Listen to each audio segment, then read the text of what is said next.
Hello, welcome to in my channel mechanical engineering concept. इस applied mechanics की lecture series में आज lecture number 11 में आज दो न्यूमेरिकल अटेम्प्ट करेंगे, दो न्यूमेरिकल सॉल्व करके देखेंगे जैसे कि प्रीवियस लेक्चर्स में हमने सॉल्व किया है।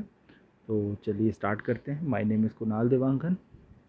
एग्जाम्पल है third, based on a parallelogram law of forces के ऊपर। क्वेश्चन है two forces acting at a point and angle between them is 120 degree. दो फोर्सेस हैं, उनके बीच का एंगल 120 डिग्री है। The larger force is the magnitude of 18 newton. देखिए यहाँ पर नीचे मैंने डायग्राम बनाया है। दो फोर्सेस हैं P1 और P2। उन दोनों फोर्सेस के बीच का एंगल कितना है? ये 120। ये टोटल एंगल 120 है। ओके। और आपको ये बोला है कि the larger force is 80 Newton. तो लार्जर फोर्स मान लेते हैं, ये बेस वाला है, इसको 80 न्यूटन मान लिया। Okay. And the resultant of these two forces is perpendicular to smaller force. तो रिजल्टेंट फोर्स जो है ये आर, ये स्मॉलर फोर्स, अगर ये P1 लार्जर है तो P2 स्मॉलर होगा। P1 और P2 और रिजल्टेंट फोर्स के बीच का एंगल जो है मान लेते हैं, अगर 90 डिग्री प्रॉब्लम के हिसाब से ये एंगल है, तो आपको बताना है कि इस स्मॉलर फोर्स का मैग्नीट्यूड और रिजल्टेंट की वैल्यू क्या होगी। तो प्रॉब्लम में आपको P1 दिया है, थीटा आपको दे दिया है। थीटा जो क्या होता है, दो फोर्सेस जो हैं, दो कोप्लेनर फोर्सेस हैं, उनके बीच का एंगल है। तो कोप्लेनर कॉन्करेंट फोर्स के बीच का एंगल है। आपको P2 और रिजल्टेंट के बीच का एंगल 90 डिग्री दिया हुआ है। अब यहाँ पर आपको निकालना क्या है? रिजल्टेंट और P2 की वैल्यू, R और P2 की वैल्यू। अब यहाँ पर थोड़ा अगर आप ध्यान से देखेंगे, अगर ये टोटल एंगल 120 है, ये टोटल एंगल 120 है इतना, अगर इसमें ये 90 डिग्री हो गया तो ये रिमेनिंग एंगल कितना होगा? 120 माइनस 90 मतलब कितना हो गया? 30। और आपको पता है कि बेस से जो रिजल्टेंट एंगल बनाता है उसको हम अल्फ़ा से रिप्रेजेंट करते हैं। अल्फ़ा मतलब कि रिजल्टेंट का डायरेक्शन कौन सा होगा उसकी वैल्यू। और रिजल्टेंट का डायरेक्शन निकालने का जो फॉर्मूला है, tan alpha is equal to क्या होता है? P2 sine theta divide by P1 plus P2 cos theta. Alpha क्या है यहाँ पर? रिजल्टेंट का डायरेक्शन का एंगल, रिजल्टेंट कहाँ पर होगा उसका एंगल बताता है। ओके, बेस से किस एंगल पे होगा वो अल्फ़ा बताता है। ठीक है। P1 मुझे पता है, P1 पता है, थीटा पता है 120, P1 80 डिग्री, बट मुझे P2 नहीं पता। तो अल्फ़ा पता है, अल्फ़ा कितना आ गया? 30। तो अगर मुझे अल्फ़ा P1 P2 नहीं पता और थीटा पता है, तो मैं क्या कर सकता हूँ? P2 निकाल सकता हूँ। चलिए, अल्फ़ा मुझे मैंने मान लिया, पुट किया 30 डिग्री, जो कि डायग्राम से निकाल लिया है। 1030 P2 इंटू साइन 120 थीटा, क्योंकि 120 डिग्री है, मिक्स मत कीजिएगा अल्फ़ा और थीटा को। P1 80 है, 80 न्यूटन, P2 निकालना है, और कॉस थीटा की वैल्यू हो गई कॉस 120। इनकी वैल्यूज़ पुट कर देते हैं। वैल्यूज़ पुट करेंगे तो 1030 क्या होता है? 0.5773, और साइन 120 कितना होता है? 0.866। पॉजिटिव है सारी values. Into P2 divide by 80 minus, यहाँ प्लस की जगह ध्यान दीजिएगा, इस प्लस की जगह यहाँ माइनस पुट कर रहे हैं हम। क्यों? क्योंकि कॉस 120 की वैल्यू क्या होती है? कॉस 120 की वैल्यू होती है -0.5। ओके।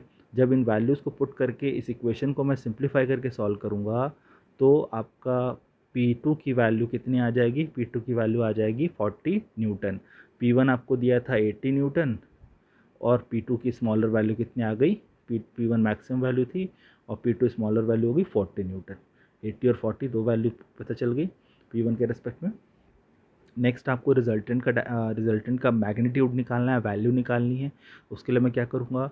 रिजल्टेंट का फार्मूला मुझे पता है, R is equal to square root of P1 square plus P2 square plus two P1 P2 cos of theta. P1 मुझे पता है 80 न्यूटन, P2 आपने निकाला अभी 40 न्यूटन, और थीटा दोनों P1 और P2 फोर्स के बीच का एंगल 120 आपको प्रॉब्लम में दिया हुआ है। पुट कर दीजिए इसको फार्मूला में पुट करेंगे तो रिजल्टेंट की वैल्यू कितनी आ जाएगी? 69.28 न्यूटन। और आपको रिजल्टेंट का एंगल दिया हुआ है ऑलरेडी प्रॉब्लम में, जो कि मैंने डायग्राम से निकाला है 30। तो आपको डायरेक्शन भी पता चल चुका है, पहले डायरेक्शन तो पहले ही पता चल गया था।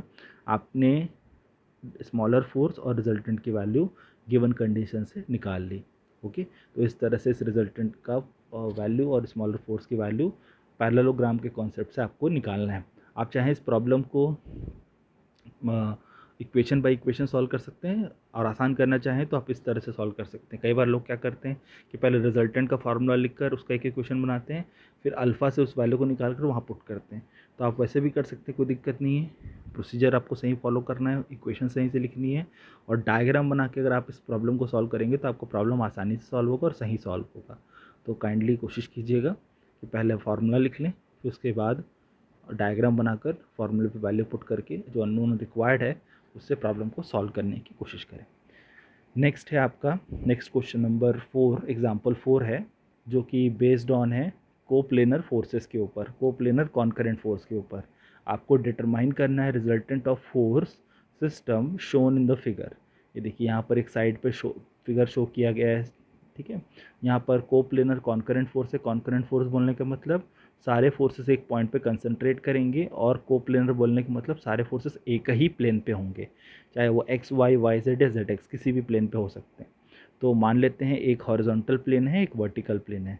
इसको एक्स भी मान सकते हैं, और चाहे तो हॉरिजॉन्टल प्लेन भी मान सकते, हॉरिजॉन्टल एक्सिस मान सकते हैं।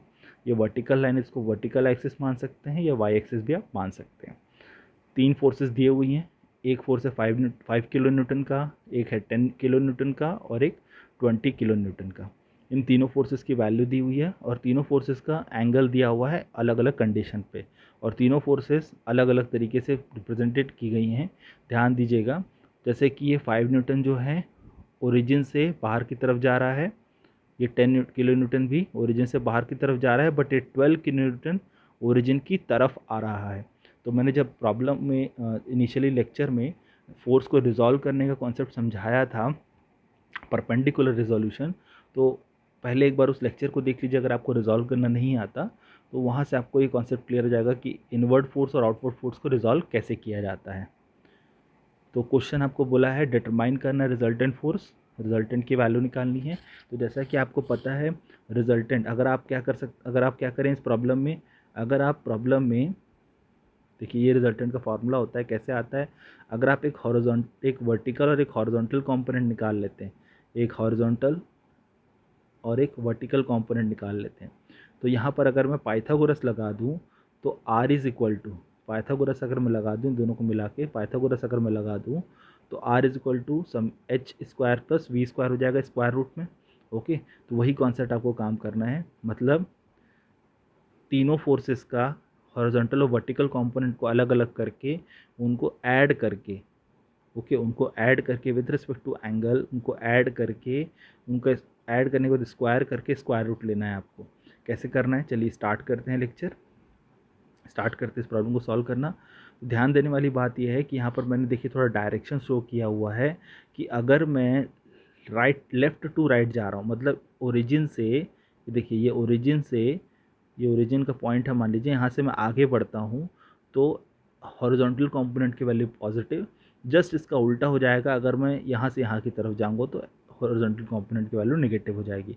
ओके, अगर वर्टिकल के लिए देखूँ तो ऊपर की तरफ जाने पे इस डायरेक्शन पे अगर मैं फोर्स आगे बढ़ रहा है तो पॉजिटिव वैल्यू, अगर इस डायरेक्शन में फोर्स की वैल्यू बढ़ रही है तो नेगेटिव, मतलब अगर फोर्स का डायरेक्शन इस तरह हो जाएगा तो नेगेटिव होगा जो कि नीचे की तरफ शो कर रहा है, फोर्स का डायरेक्शन इधर से अगर ऐसे ऊपर की तरफ होगा तो भी पॉजिटिव होगा।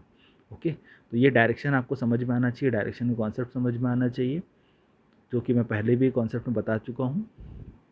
तो समेशन एच हॉरिजॉन्टल कंपोनेंट और वर्टिकल कंपोनेंट ले रहा हूँ, आप समेशन एफ एक्स और एफ वाई भी ले सकते हैं, मतलब सेम निकलता है। तो हॉरिजॉन्टल कंपोनेंट की वैल्यू क्या हो जाएगी, 5 कॉस थीटा। देखिए पहला 5 किलो न्यूटन का फोर्स है, इसका हॉरिजॉन्टल कंपोनेंट कितना होगा, अगर मैं इसको एक्सटेंड करता हूँ तो ये ट्रायंगल बन रहा है एक, ये देखिए ये ट्रायंगल बन रहा है, इस ट्रायंगल मुझे इस कंपोनेंट की वैल्यू निकालनी है, कौन सा, ये वाला है, इस लेंथ की वैल्यू निकालनी है। ये लेंथ कितना हो जाएगा, अगर डायगोनल वैल्यू 5 है तो बेस कितना हो जाएगा, कॉस थीटा लगाने से इसके रेस्पेक्ट में 5 कॉस ऑफ 30 डिग्री, तो 5 कॉस थीटा इस लेंथ की वैल्यू हो जाएगी, किस लेंथ की, ये लेंथ की वैल्यू हो जाएगी, तो 5 कॉस थीटा। अब आप ओरिजिन से आगे बढ़ रहे हैं तो वैल्यू पॉजिटिव होगी, इसलिए पॉजिटिव 5 कॉस 30 हो गया। ओके, नेक्स्ट है, नेक्स्ट फोर्स कौन सा है, नेक्स्ट फोर्स है 10 किलो न्यूटन का। 10 किलो न्यूटन बेस से कितना एंगल बना रहा है, 30 + 30 60 डिग्री बना रहा है। ध्यान दीजिएगा 30 + 30 टोटल डिग्री 60 है, बेस से मैं सारा ले रहा हूँ, ये ट्राइंगल को आप इस तरह से पूरा फुल ड्रॉ कर लीजिए। अब आपको डायगोनल लंबाई जो है 10 किलो न्यूटन दी हुई है। आपको निकालना है बेस का लेंथ। बेस का लेंथ मतलब यहाँ से यहाँ तक का डिस्टेंस जो कि पॉजिटिव होगा। तो जैसे कि अगर पहले 5 30 डिग्री था तो 5 cos 30 लिए, तो यहाँ पर 10 cos 60 डिग्री लेंगे, 10 cos 60 डिग्री, ये 10 किलो न्यूटन के लिए हो गया। ओके, नेक्स्ट ये पॉजिटिव इसलिए हुआ कि ओरिजिन से आगे की तरफ बढ़ रहा है, लेफ्ट टू राइट जा रहा है। नेक्स्ट है 12 किलो न्यूटन। 12 किलो न्यूटन, तो 12 किलो न्यूटन बेस से कितना एंगल बना रहा है? बेस से बना रहा है आपका 12 किलो न्यूटन बेस से बना रहा है 40 डिग्री। अब ध्यान देने वाली बात यह है कि ये बेस से जो 40 डिग्री बना रहा है, अब आप बोलेंगे कि सर ये तो यहाँ पर नेगेटिव डायरेक्शन पे है। तो नहीं, नेगेटिव डायरेक्शन पे नहीं है, ये इधर से अगर मैं इस ट्रायंगल को इस तरह सॉल्व करता हूँ तो आपको बेस यहाँ से यहाँ निकालना है, ये लेंथ निकालनी है। फोर्स इधर से इधर की तरफ बढ़ रहा है, ओरिजिन की तरफ बढ़ रहा है। ओरिजिन की तरफ बढ़ रहा है मतलब मान लीजिए यहाँ पर वैल्यू -12 थी, ज़ीरो की तरफ जा रहा है मतलब पॉजिटिव होली वैल्यू। माइनस से अगर ज़ीरो की तरफ जा रहा हूँ मतलब कुछ ना कुछ वैल्यू ऐड हो रही होगी, इसलिए पॉजिटिव हो रही होगी। कितना? तो वो 12, कितना 12। अब बेस निकालना है, बेस कितना होगा? जैसे कि यहाँ पर बेस निकाले थे कॉस कंपोनेंट ही लेंगे, तो 12 cos ऑफ 40। अब आप क्या करेंगे यहाँ पर, इसके बाद आप वैल्यू कैलकुलेटर पुट कीजिए। cos 30 की वैल्यू क्या है? cos 60 और cos 40, इनको सॉल्व कीजिए। आपका हॉरिजॉन्टल कंपोनेंट कितना आ जाएगा? 18.5 किलो न्यूटन, क्योंकि ईच फोर्सेस जो हैं किलो न्यूटन में दी हुई हैं, इसलिए मैंने यहाँ पर किलो को सिंप्लीफाई नहीं किया, डायरेक्टली किलो में पुट कर दिया है। तो आपकी जो फाइनल सोल्यूशन आ जाएगा वो किलो न्यूटन में होगा। 18.52 किलो न्यूटन हो जाएगा horizontal component. Okay, horizontal force मतलब आपका टोटल जो इस तरह से एक फोर्स आएगा इन तीनों को रिप्लेस करता हुआ, इन तीनों फोर्सेस का जो इफेक्ट है उसका रिप्लेस करता हुआ एक फोर्स आ जाएगा इस तरह से 18.52 का किलो न्यूटन का। ओके, नेक्स्ट इसी तरह से एक वर्टिकल कंपोनेंट निकालना है। इस तरह से आपको क्या करना है? एक वर्टिकल कंपोनेंट निकालना है। तो वर्टिकल के लिए क्या करूँगा? सेम वर्टिकल फोर्सेस का कॉन्सेप्ट लगाऊंगा। अब आपका एक पहला फोर्स कौन सा है? 5 किलो न्यूटन का है। इसका ट्रायंगल कंप्लीट कीजिए। आपने पहले क्या किया है? बेस को निकाला था, अब आपको इस परपेंडिकुलर हाइट को निकालना है। तो परपेंडिकुलर हाइट को निकालने के लिए साइन कंपोनेंट लगाना पड़ेगा। 5 sin 30 हो जाएगी इस लाइन की लेंथ की वैल्यू। ओके, इस ट्रायंगल में अगर आपको इस लेंथ की निकालनी है वैल्यू, इस लाइन से यहाँ तक का डिस्टेंस निकालना है तो कितना होगा? 5 sin 30। ओके, नेक्स्ट 10, 10 के लिए ये पूरा एंगल कितना है? 60 डिग्री, 30 + 30। अब यहाँ पर ये परपेंडिकुलर हाइट कितनी हो जाएगी? 10 sin 30 sin 60, क्योंकि टोटल डिग्री कितना है? एंगल 60 है ना। नेक्स्ट अब यहाँ पर थोड़ा चेंज होगा, यहाँ पर ध्यान दीजिए, ये देखिए यहाँ पर थोड़ा ध्यान दीजिए। ये इस ट्रायंगल में देखो तो एंगल 40 डिग्री है, साइन 40 तो आएगा, 12 भी आएगा, नेगेटिव आएगा। नेगेटिव क्यों आएगा? क्योंकि आपको पता है ऊपर से नीचे, वाई एक्सिस में ऊपर से नीचे की तरफ आता हूँ। देखिए अगर मैं एक्स एक्सिस में मान लीजिए यहाँ पर कोई वैल्यू -12 है, 12 से 0 की तरफ जा रहा हूँ मतलब वैल्यू बढ़ रही होगी। बट अगर मान लीजिए यहाँ पर 12 है, क्योंकि यहाँ पर एक्स वाई की वैल्यू पॉजिटिव होती है, इस कोऑर्डिनेट पे वाई की वैल्यू पॉजिटिव, इस क्वाड्रेंट पे क्या होता है?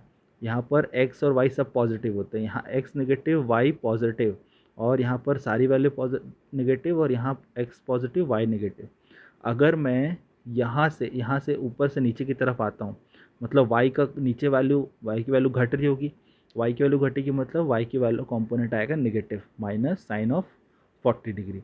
अब यहाँ पर साइन 40, साइन 60 और साइन 30 की वैल्यू कैलकुलेटर पुट करके ईच पर्टिकुलर कंपोनेंट के लिए वैल्यू पुट करके आप अगर इसका फाइनल हॉरिजॉन्टल वर्टिकल कंपोनेंट निकालते हैं तो वर्टिकल कंपोनेंट की जो वैल्यू होगी वो आ जाएगी कितनी? Sine 3.45 kilo newton. सभी वैल्यू किलो न्यूटन में थी इसलिए किलो न्यूटन में वैल्यू आएगी आपकी। ठीक है, अब आपने हॉरिजॉन्टल और वर्टिकल कंपोनेंट निकाल लिया, उसको रिजल्टेंट पुट कर दीजिए। तो अगर आप हॉरिजॉन्टल और वर्टिकल कंपोनेंट की वैल्यू रिजल्टेंट में पुट कर देते हैं, रिजल्टेंट के इस फार्मूले में, तो आपका हॉरिजॉन्टल कंपोनेंट आता है 18.52, वर्टिकल आता है 3.42। इसको स्क्वायर रूट ले लीजिए, सॉल्व कर दीजिए, रिजल्टेंट की वैल्यू आ जाएगी आपकी कितना? 18.84 किलो न्यूटन आ रही है। अब आपको क्या निकालना है? एंगल। तो आपने क्या किया? पहले इस तरह से हॉरिजॉन्टल और वर्टिकल कंपोनेंट निकाला, रिजल्टेंट की इन दोनों से वैल्यू निकाल ली इस फार्मूले से, क्योंकि सिंपल मैथमेटिक्स है। अब आपको क्या करना है? एंगल निकालना है। तो अगर इस एंगल को निकालना है, जो कि एंगल मान लेते हैं थीटा है, यहाँ पर अल्फ़ा भी मान सकते हैं जैसे आपको सूटेबल लगता है। तो ये एंगल निकालने के लिए आपको क्या करना पड़ेगा? सीधा सीधा 10 कंपोनेंट लगाना है। 10 vertical component divide by horizontal component. Vertical component आता है 3.45 18.45, हॉरिजॉन्टल आया था 18.52, थीटा आ गया कितना 10 इनवर्स लेने के बाद, इसका 10 इनवर्स ले लूँगा अगर, तो थीटा आ जाएगा कितना 10.55 डिग्री। ओके, तो थीटा डिग्री आ गया, मतलब बेस से 10.55 डिग्री पे रिजल्टेंट लग रहा है। इस तरह से आपको इस प्रॉब्लम को सॉल्व करना है। तो आई होप आपको ये प्रॉब्लम समझ में आया होगा, ये दोनों प्रॉब्लम जो कि एनालिटिकल मेथड पे डिपेंडेंट थे, एनालिटिकल मेथड और एक पैरेललोग्राम पे बेस्ड ऑन थे। अगर आपको कोई डाउट है दोनों न्यूमेरिकल से रिलेटेड, कोई कॉन्सेप्चुअल डाउट है, तो आप कमेंट बॉक्स पे लिख सकते हैं, अपनी क्वेरी लिख सकते हैं। अगर आपको मेरा वीडियो पसंद आए तो लाइक कीजिए, फ्रेंड्स के साथ शेयर कीजिए, मेरे चैनल को सब्सक्राइब कीजिए, मुझे फॉलो कीजिए। आपका दिन शुभ हो। Thank you, have a good day.